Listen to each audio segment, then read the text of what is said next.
अति पिछड़ा हो, दलित समाज हो, आज के डेट में समाज का कोई भी पिछड़ा वर्ग हो, हमारे माननीय यशस्वी प्रधानमंत्री जी ने जो अभी हाल में विश्वकर्मा योजना का शुभारंभ किया, वो एक कमज़ोर पिछड़े वर्ग के जो पारंपरिक व्यवसाय से जुड़े हुए उन्हें महिला जो कि आधी आबादी है, जिसे कहीं ना कहीं मुख्य धारा में आने से वंचित किया गया इतने दिनों तक, और इस क्षेत्र में किसी भी दल ने गंभीरता से इस पर प्रयास नहीं किया। और आज हमारे प्रधानमंत्री और भाजपा के प्रयास से, चाहे शिक्षा हो, चाहे स्वास्थ्य के क्षेत्र में हो, चाहे कोई भी क्षेत्र में, आज आशा बहनें हैं, आंगनबाड़ी हैं, या स्कूल में भी जो भी शिक्षिका हैं, तो उनको अपने ईमानदारी से अपने कर्तव्य का निर्वाह करते हुए और दूसरी महिलाओं के लिए भी एक प्रेरणा बने और जागरूक बनते हुए आर्थिक सबलता हासिल करते हुए समाज को लेकर आगे बढ़ने का प्रयास। नमस्कार, मेरा नाम सदन जी है और आप देख रहे हैं एक न्यूज़ 24। हमारे साथ बातचीत करने के लिए भाजपा विधायक डॉक्टर निक्की हेम्ब्रम है और ये बांका जिला के कटोरिया विधानसभा क्षेत्र से विधायक हैं। आपका बहुत बहुत स्वागत है एक न्यूज़ 24 पर। जी धन्यवाद। आप पटना वुमेंस कॉलेज से स्नातक की और पटना विश्वविद्यालय से हिस्ट्री से आपने स्नातकोत्तर की और फिर PhD की उपाधि ली, और रांची कॉलेज में आप असिस्टेंट प्रोफेसर रही हैं, पिताजी आपके पदाधिकारी रहे हैं, तो फिर आप राजनीति में कैसे आ गई? दरअसल 2011 में जिला परिषद का चुनाव हमने लड़ा और जीता, और उसके बाद से ही मेरा मतलब हल्का फुल्का राजनीतिक सफ़र वहीं से शुरू हुआ। 2015 में अचानक पार्टी के आदेश पर मुझे टिकट मिला विधानसभा का और मैं विधानसभा चुनाव लड़ी। तो यहीं से हमारा राजनीतिक सफ़र 2011 से ही पैरेलल में चलता रहा, लेकिन डायरेक्ट 2015 में सक्रिय राजनीति में मैं आ गई। आप झारखंड के प्रभारी हैं और ST मोर्चा के राष्ट्रीय महामंत्री मंत्री हैं, और उसके बाद जैसे कि आप झारखंड राज्य में प्रभारी हैं, तो वहाँ SC ST का तो आदिवासी का ज़्यादा है, तो विपक्ष ये बार बार ये आरोप लगाती है कि अति पिछड़ा विरोधी है भाजपा, और आप एक सुरक्षित सीट से आती हैं, उसके बारे में क्या कहेंगे? नहीं, ये विपक्ष की बिल्कुल ही नकारात्मक विचार सामने दिखता है, क्योंकि अति पिछड़ा हो, दलित समाज हो, आज के डेट में समाज का कोई भी पिछड़ा वर्ग हो, हमारे माननीय यशस्वी प्रधानमंत्री जी ने जो अभी हाल में विश्वकर्मा योजना का शुभारंभ किया, वो एक कमज़ोर पिछड़े वर्ग के जो पारंपरिक व्यवसाय से जुड़े हुए उन्हें मुख्य धारा में लाने के लिए और आर्थिक रूप से सबल करने के लिए उनका प्रयास था। अभी ज्वलंत उदाहरण है हमारे राष्ट्रपति, जो एक आदिवासी समाज से आती हैं, उन्होंने जो सम्मान देने का काम किया हमारी पार्टी। तो हमारा ये हमेशा से ये प्रयास रहा है कि वंशवाद की राजनीति को छोड़कर और जिसमें जो क्षमता है, प्रतिभा है, उसको उभारते हुए मुख्य धारा में लाकर उन्हें आर्थिक सबलता प्रदान की जाए, ताकि वो अगड़ी और पिछड़ी की जो बात हो, ये सामाजिक जो खाई है उसे भरते हुए एक सामान्य स्थिति में सब लोग प्रेम, सम्मान और सौहार्दपूर्ण वातावरण में अपना जीवन यापन करें। ये हमारी पार्टी की हमेशा से प्रयास रही है। महिला बिल आरक्षण को लेकर आप क्या कहेंगे?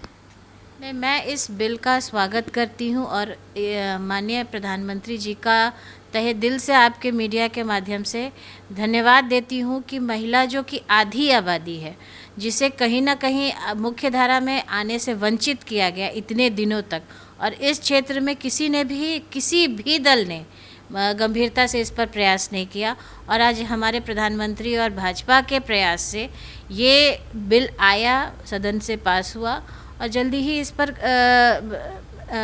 बाकी और जो प्रक्रिया है वो पूरी की जाएगी। ये महिलाओं के सम्मान का काम है।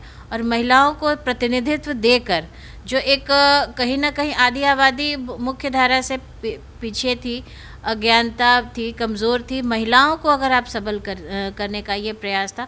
और अगर आप महिलाओं को सबल करेंगे तभी समाज, क्योंकि घर से लेकर बाहर तक हर क्षेत्र में महिलाओं की अहम भूमिका रहती है और ये भूमिका का निर्वाह वो बखूबी, ईमानदारी और समर्पण के साथ करती हैं।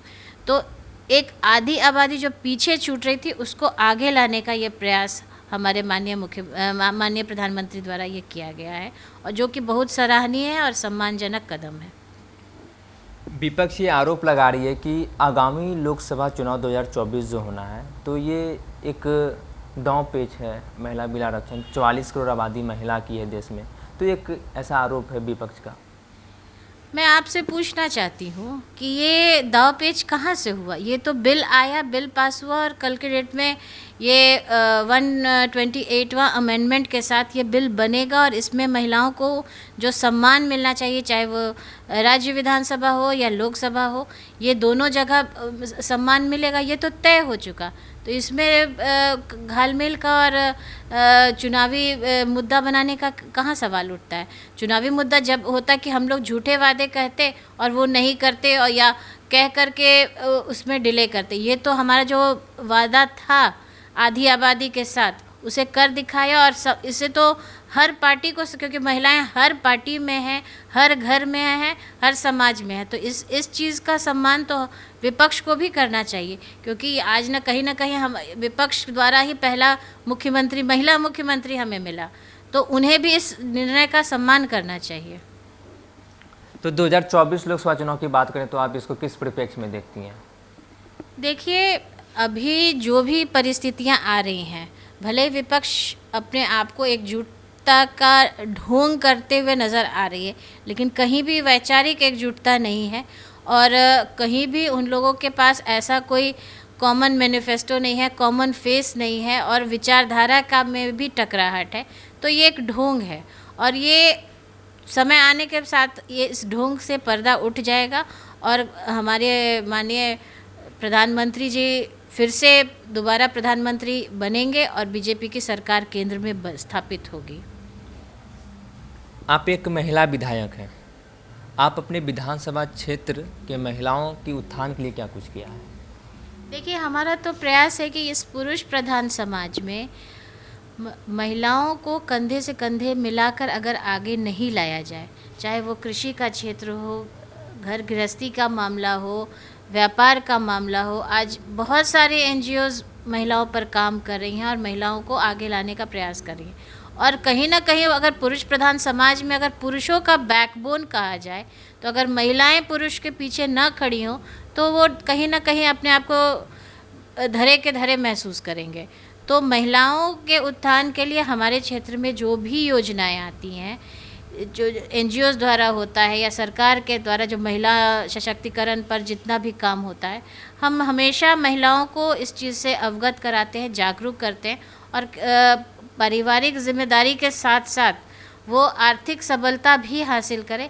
इसलिए चाहे शिक्षा हो, चाहे स्वास्थ्य के क्षेत्र में हो, चाहे कोई भी क्षेत्र में, आज आशा बहनें हैं, आंगनबाड़ी हैं या स्कूल में भी जो भी शिक्षिका हैं, तो उनको अपने ईमानदारी से अपने कर्तव्य का निर्वाह करते हुए और दूसरी महिलाओं के लिए भी एक प्रेरणा बने और जागरूक बनते हुए आर्थिक सबलता हासिल करते हुए समाज को लेकर आगे बढ़ने का प्रयास होना चाहिए।